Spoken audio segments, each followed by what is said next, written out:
Well, welcome to the Goat Shed, the home of the EM Pinball Repair Specialists. Today is Monday, the 11th of April 2022, and it's about 17 degrees Celsius outside, which is around 62 degrees Fahrenheit. So today we thought we'd give you a little look at what we're up to at the moment. We're halfway through the month almost. I'm just in the front shed at present, where we've done a lot of renovations, and a lot of people haven't seen what we've done and where we work, so we thought we'd give you a bit of an insight into our little operation here. We're really only hobbyists, we're not a business. We just have a passion, both Graham and myself, for keeping these old electromechanical pinball machines alive and running. So let's give you a little tour and show you what we do. But before we do that, just like to remind you, if you like our videos, please give us the thumbs up. We really appreciate that, and we'd like you to subscribe to our channel also. That encourages us to make more videos. Our videos, we try and make them very informative so you can get an insight into what we do to fix a machine. A lot of people think we might go over the top with some things, but we just find it the best way to do it. It's the old adage, do it right, do it once. So let's have a little look at the Goat Shed. So here we are, you can see the weather. We're located in Glendale, which is a suburb in Newcastle, New South Wales, in the city of Lake Macquarie. There's a lovely day out there. Oops, there's my Toyota RAV4 just sitting there. And we come round here, and here we have the actual Goat Shed. Now, if we look very carefully up the top there, we can see a goat. There he is. That's Spanky overseeing us. We just had these barn doors fitted recently by a friend of ours. Matter of fact, the same guy that's building the new cabinets. So as we come in, we use this as a storage area for machines, and this is where the people first see the Goat Shed, and we have the machines stored in here.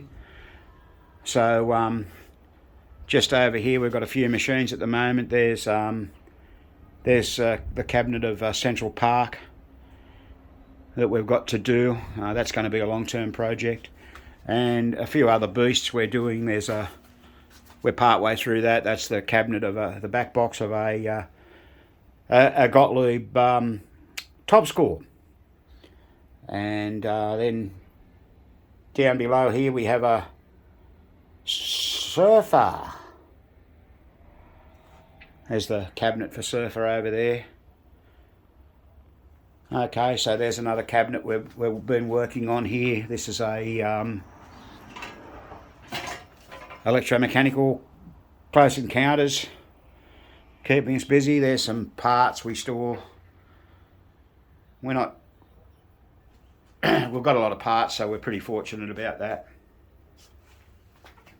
Admittedly, they're not organised as well as they should be, but they're all over the shop, and you can't see a lot of them behind there. A lot of step units, player units, more score reels,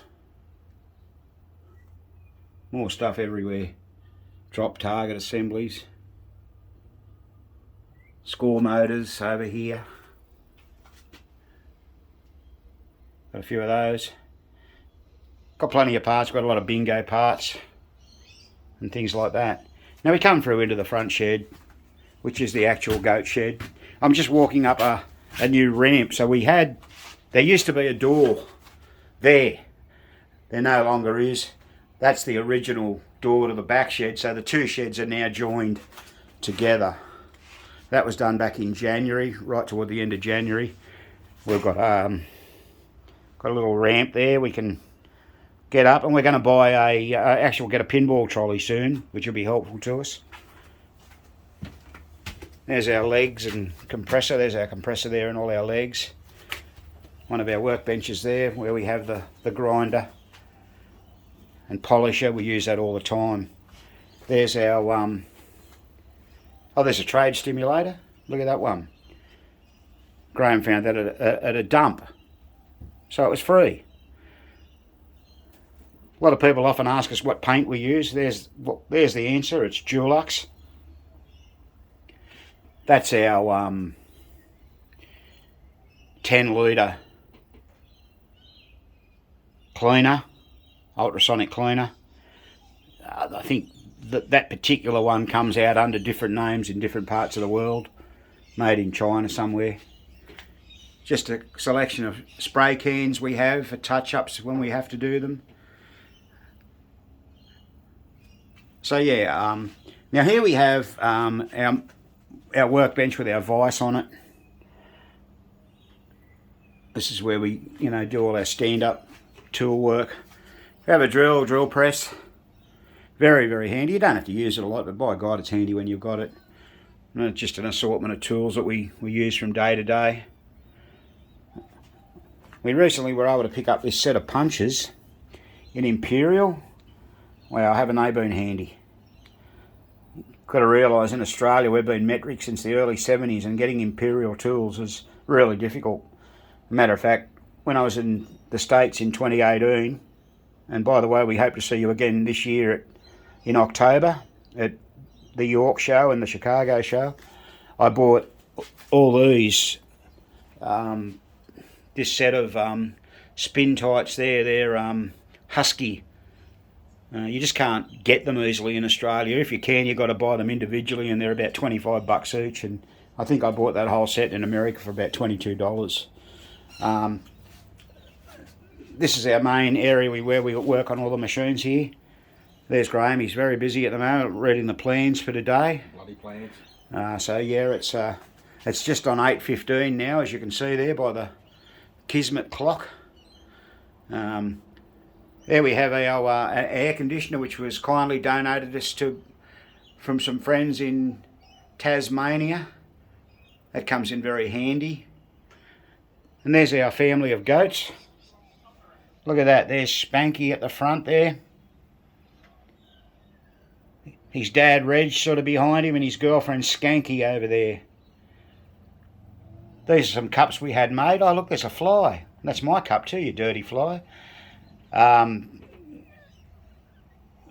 Which for ourselves, and we had some key rings made too, so we can give our customers a nice key ring with a picture of Spanky on it.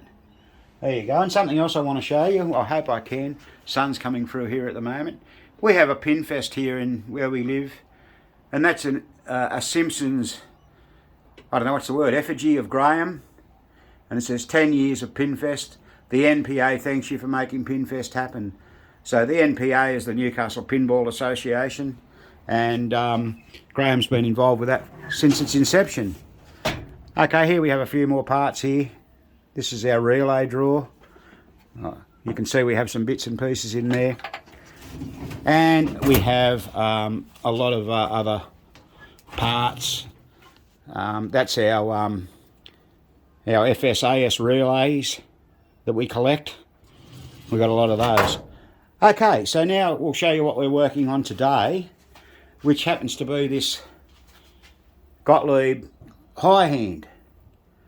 Now, this is a machine that was presented to us, we've had this since the pandemic started in around June 2020, so we've had it almost 2 years, but what happened, the cabinet on this was really bad, and this is the game that led us to looking into getting new cabinets made. So this is the one that's had the brand new cabinet made. Okay, all been resprayed and ready to go back to the owner. We've just got to tune it up. Now, the back glass isn't the best, you can see up there, but the owner, he's probably going to buy a new back glass for this.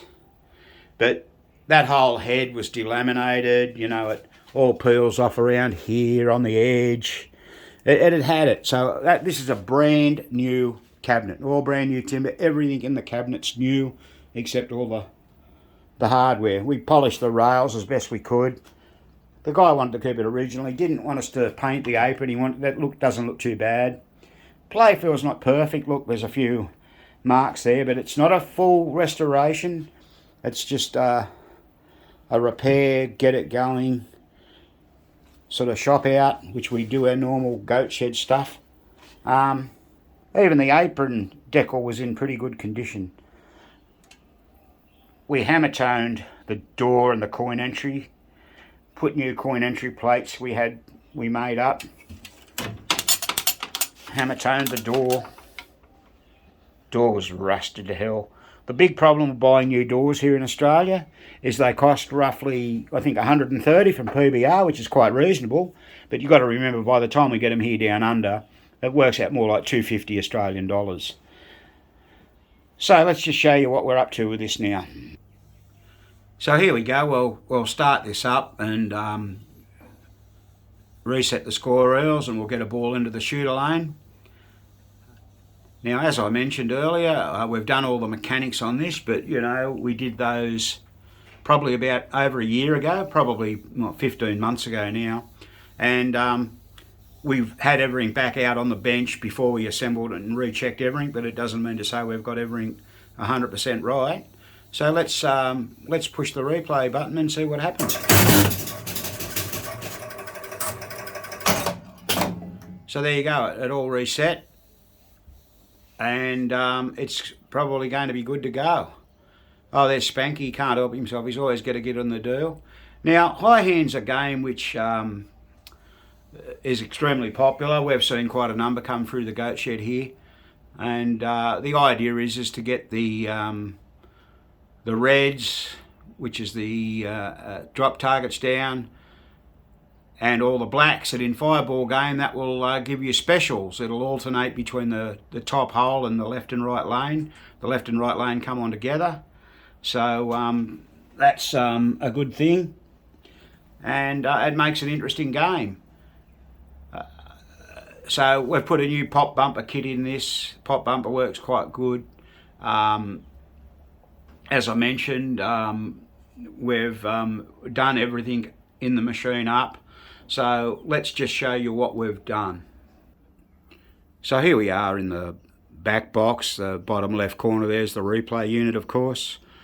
On the right is the ball count unit. Now both those step units have been removed completely from the machine, from the mech board, and cleaned thoroughly in kerosene and reassembled, putting new coil sleeves in, and if necessary, any worn parts. Now the main part that goes in the step units is the drive arm upstop. We've spoken about that in many of our videos. If you're not sure, please watch our videos on repairing step units. And just while we're on that, we did a ball count unit stepper repair for Gottlieb quite a while ago now, and very kindly Chris Hibbler from Pin Wiki has linked in his description of ball count units on Pin Wiki to our video on that. So we're very thankful for that. Thanks, Chris. And it is a very useful video on repairing a Gottlieb ball count unit. All the score reels have been rebuilt, and all the lamps have been changed on the front. There's the back of it, and the legs. All the legs were polished. They were quite rusty. They come up really nice. They were just cleaned in white vinegar, and then polished with Autosol. And we did use a little bit of gumption on that to get some other crap off them. So they've come up quite nicely. Now there's the motor board or bottom panel, been gone over.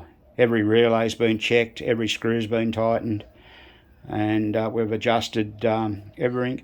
Right up in the back corner there, that's the bonus unit. Now that's quite critical. It's got 3 notches in, if you can see there, where the switch lands, and if you don't get that right, you can have a lot of trouble. Remember, this pays 100 point on each bonus, or 1,000 when they're all down. Now, another interesting thing we found when we were doing this is, we'll have a little look here. Can we see it easily? There's the chime unit. And see the lead? That's clipped on. Can I get in here for you a bit easier? Let's have a look. That's clipped on to the common coming out of the wiring loom. There you go. Someone has actually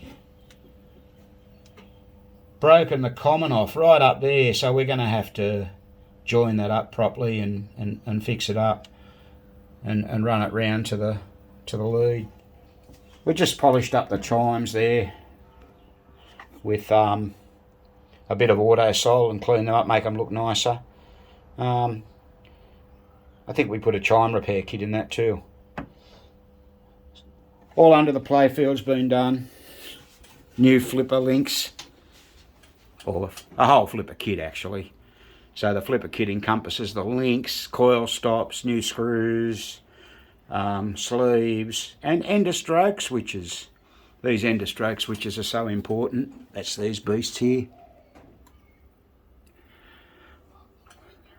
High current goes across them, so it's important to have those working well.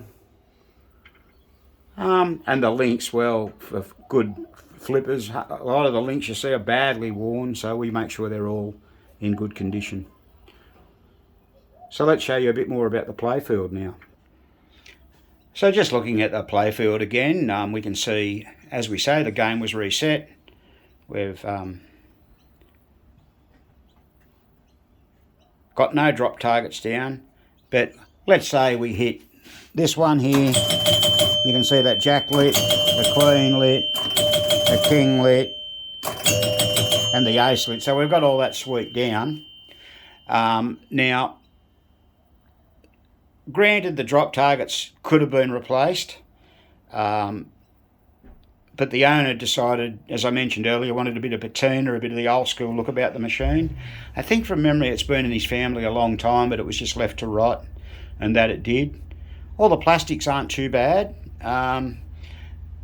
This one over here is broken, but he's not too worried about that. And unfortunately, since Pinball Rescue closed down, they're a bit harder to get, or I guess you can get them from PBR, but once again, it wasn't an issue.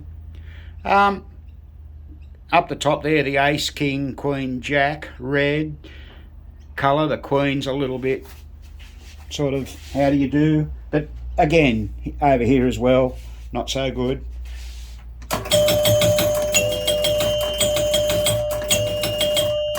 Let's get all those drop targets down.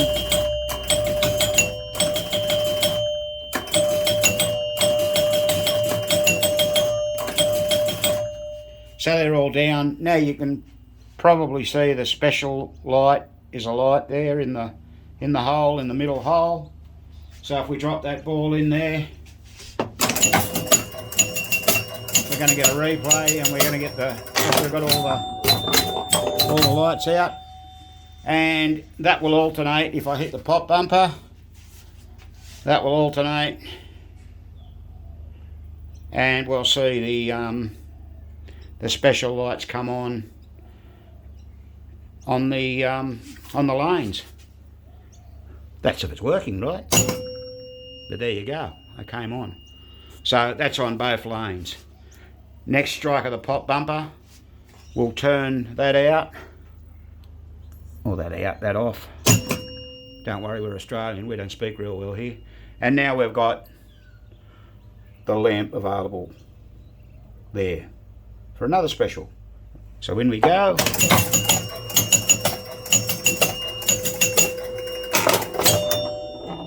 okay, so overall this game's now reasonably completed. We do have a little bit of fine tuning up. So we're now on ball 2. There we go, the ball lights are there. They're all working. And we'll drop a few more points up here. Oh, where are we? And there you go. So there's a Gottlieb high hand, and believe it or not, we've got another one of these to do in the very near future. We'll have a... oh, there, we shouldn't show you that. That's Spanky's isopropyl that he drinks. He's a bit of an alcoholic. yeah, so we're going to have another high hand come in, which is also having a brand new cabinet made. So that'll be something to look forward to. So basically now I think we'll sign off and tell you that this has been another Goat Shed presentation.